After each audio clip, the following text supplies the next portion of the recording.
Water is a limited resource, increasingly scarce due to climate change and subject to pollution. It is a global problem that particularly affects the most water-intensive sectors, such as agriculture. We therefore have the responsibility to reduce consumption and pollution by promoting sustainable uses such as water reuse. Actually, the water we use has already been used by others. An example is the potential reuse of wastewater for drinking purposes, which already takes place in many parts of the world. Technically possible, but often hindered by cultural barriers. In this lesson, we will look at the main types of reuse, the criteria for assessing their feasibility, and the principles of risk analysis, an essential tool for safe and sustainable reuse. Used water can be reused in various ways. A distinction is made between direct and indirect reuse, depending on whether there is mixing with natural waters, and between closed and semi-closed cycles, based on the need for maker-up water. The main applications of water reuse include industrial processes, agriculture, recreational uses such as garden irrigation, and potable purposes. Often, used water is enriched with pollutants that need to be removed to enable reuse. However, it is sometimes not required. This applies to cascade reuse, where the water is still fit for its intended use even without further processing. A practical example, reusing grey water from sinks for toilet flushing. To use water efficiently, including reuse, it is important to understand the system in which it is used in terms of both quantity and quality. The methodological framework for assessing the feasibility of safe reuse for health and the environment without compromising the quality of final products is based on 3 phases: defining the characteristics of the water used and the water required, selecting the necessary treatments, and evaluating the impacts to reduce long-term risks. The first 2 phases coincide with those required to make natural water suitable for a specific use. But here, we start from water that has already been used and needs to be reclaimed. An example is agricultural reuse, which requires upgrading conventional treatments with filtration to remove suspended solids, disinfection to eliminate pathogens, and sometimes quaternary treatments to remove micropollutants that can still pose significant risks. However, the real challenge is the third phase. In agriculture, de facto reuse is frequently encountered, occurring without proper planning or control. For safe and effective reuse, it is essential to refer to regulations that protect health, the environment, and production processes. But the regulatory framework varies.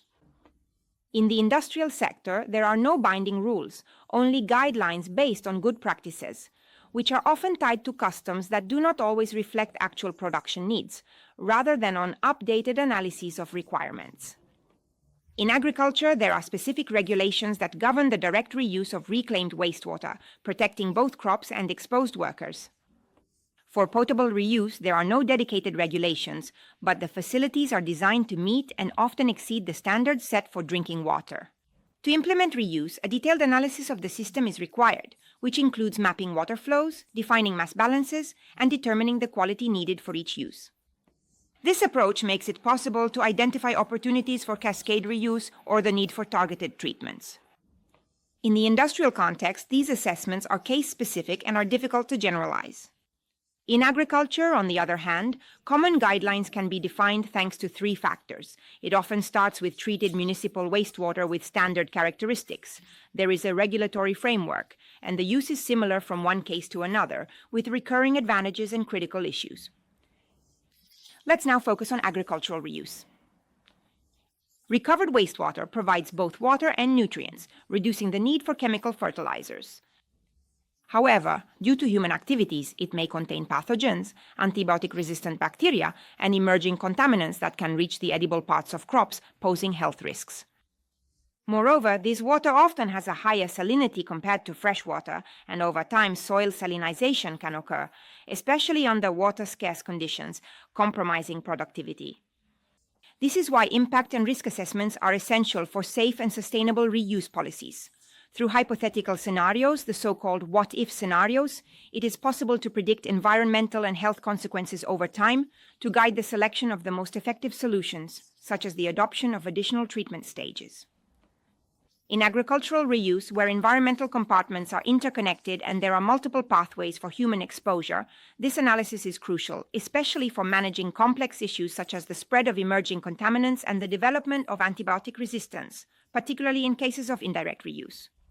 These interconnections are even more evident in urban and peri-urban contexts, whose transformation has been driven by urbanization, the energy crisis, and the consequences of climate change. This pushes us toward a transition to circular and sustainable water systems, which include reuse and cascade uses. Practical examples include the use of groundwater for air conditioning, separate sewer systems for stormwater, the use of non-potable water for urban irrigation or street cleaning, and the reuse of wastewater to irrigate peri-urban zero-mile crops. This interconnection makes managing water quality more complex, as sources, pathways, and pollutants receptors influence each other. It is therefore essential to assess risk at the system level to ensure safety and promote the acceptance of alternative water sources. In conclusion, water reuse is essential to ensure continuity in water availability, especially in the context of climate change, and to make water cycles more sustainable. We have the technologies to achieve this. The real challenge is gaining acceptance. Effective communication is needed to convince decision makers that reuse is not only feasible, but also strategic for building resilient water systems.